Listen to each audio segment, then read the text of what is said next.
All right, everybody, here it is. It is the non-spoiler review of Guardians of the Galaxy Volume 3, the latest MCU movie, obviously from Marvel Studios. Thanks for joining me here today. If you're brand new to the channel, you've never been here before, do me a favor. Hit that button. Help us get to 100,000. Show a little class. Oh, I don't have any class if I don't hit the button. I didn't say that. I'm just saying that you show a little bit of class when you do. So hit that button.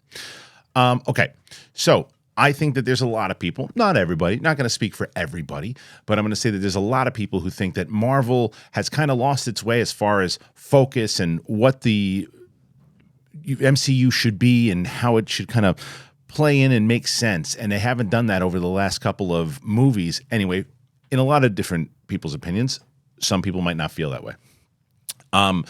And I think a lot of it is whether it's connected to the multiverse and not really having a pure vision of where it's going. That is not the case for Guardians of the Galaxy 3. This movie is the epitome of focus. It knows what it wants to be, and it focuses in on a single story related to the Guardians and doesn't try to relate itself too much to the overall MCU universe that has been established, whether it's connected to the stuff that happens in Ant-Man and in the TV shows. It doesn't need to be. It is a conclusion to the first two movies that James Gunn brought to us, starting with Guardians Volume 1 in 2014. Now, I have not traditionally been like a massive Guardians fan. The first one I thought was a really good movie. The second one I didn't like, and then I did a rewatch and I wound up appreciating it more. I just thought that initially when I saw it, there was a lot of jokes that were thrown around because it's like this person gets a joke because this person gets a joke because this, and it was just like an overall comedy show, which was funny, but it just it took away from a bit of the story. And then as the rewatch happened, I said there are the emotional beats, and the balance was still a little bit more comedy. This is my favorite Guardians movie. Even thinking about it over the night after watching it, because of the balance, because of the emotional story. And as you see in the trailers, it really is focusing in on Rocket and Rocket's backstory and how he came to be and the overall understanding of why he is the way he is. And you're learning more about the character. And it also shows the family dynamic of the Guardians. And even though they have very much like a family where there's this thing that they can bicker at each other and they can squabble and they can say hurtful things. They love each other. And it really is a testament to that in this film. You see all of it. Everybody has something to do in this movie. And if you go back on past things that I've said about particular characters, I always thought that Nebula was like, okay. And I thought it was always kind of like very one-notish. And I thought that she started to get better in everything that she was in. The character got better. I always thought Karen Gillan was good in the role, but I always thought that the character was kind of one note. But each movie started to see a little bit more progression for Nebula.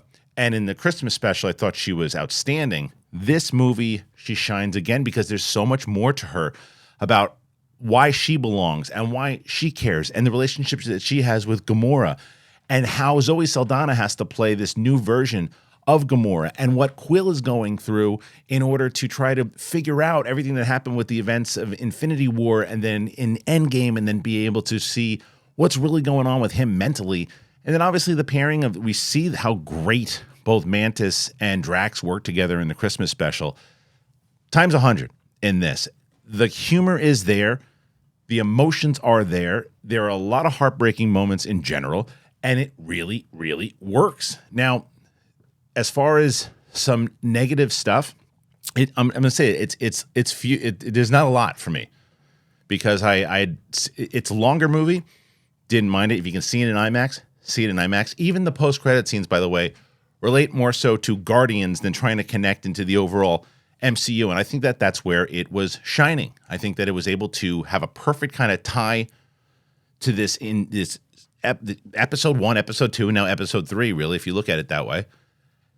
This movie, to me, has a perfect ending. It really does. Now, the negatives, I think, are some of the sometimes, and this is the most minor criticism I have, is sometimes there were a few jokes in there that didn't land, but anytime you have a comedy in there, they're not all going to work.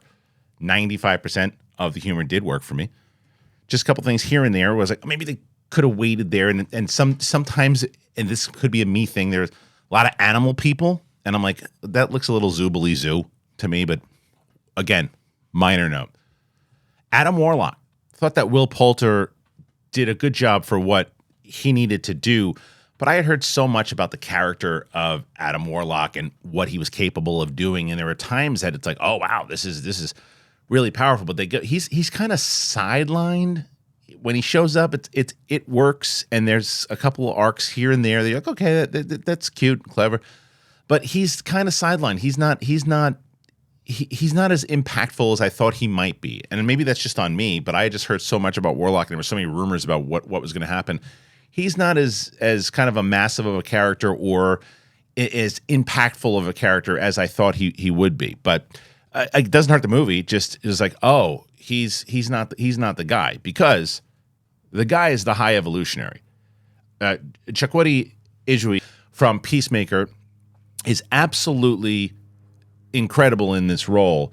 He, again, you want to hear a minor note, and this is not him. This might be a James Gunn thing, who did spectacular in this movie directing, but this might be a James Gunn note. The High Evolutionary yells a lot, and there were some times I was like, I don't know if he needs to yell right now. He's been yelling the whole movie. I think he's a little bit more impactful when he's not yelling. But again, minor note, because even if he's pissed off, sure.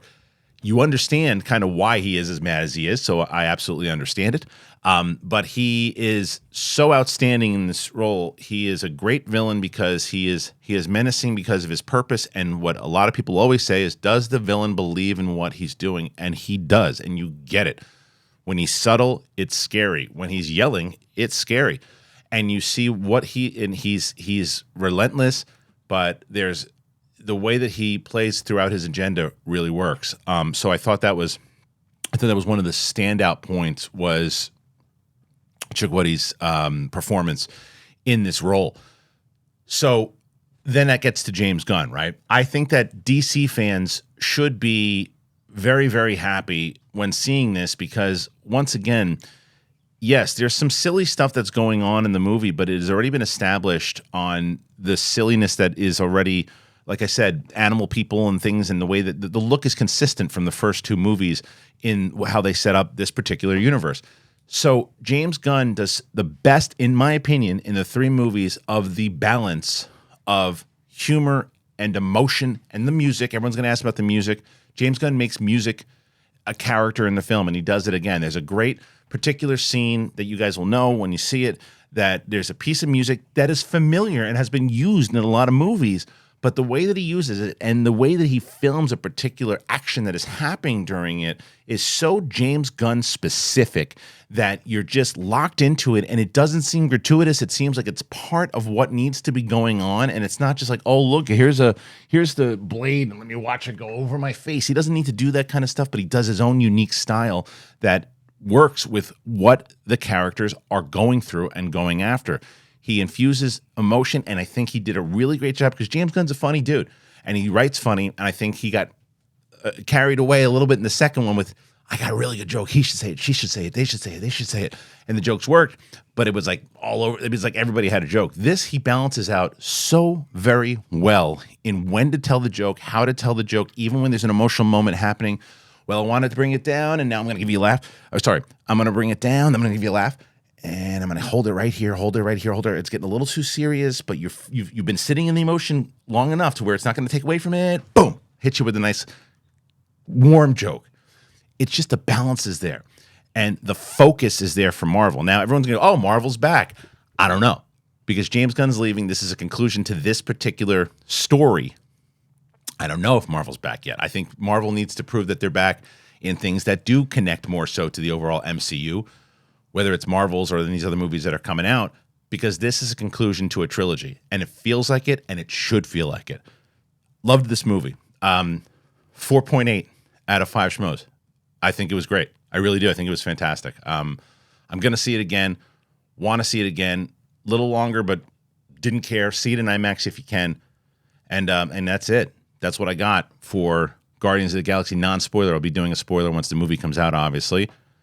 And if you're around, come to Burbank tonight. Flappers Comedy Club. We're going to be there live in person, myself and the whole damn crew. So I hope you're able to join us today.